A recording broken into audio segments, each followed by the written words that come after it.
Welcome to Luca is a Billionaire, where the only thing I invest in is your answers. You begin by choosing the function and the center A. This determines the expansion type. Once chosen, confirm the function has derivatives added to the order you need, because each term uses those derivatives. Next, decide whether you want a Maclaurin series, center 0, or a Taylor series about a specific A.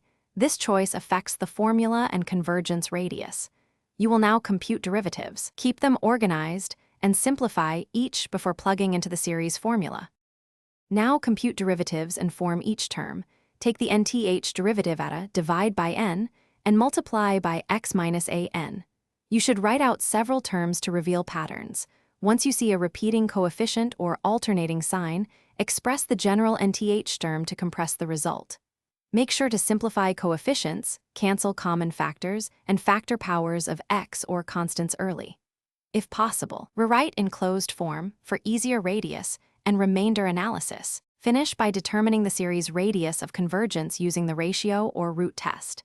Evaluate endpoints separately because behavior can differ there. Then estimate the remainder or error term to confirm your truncated series meets accuracy goals. If the result looks messy or derivatives explode, substitute variables, use known expansions like exp or sin, or perform algebraic manipulation to match a known form. If you still hit issues, recheck differentiation steps and simplify earlier algebra.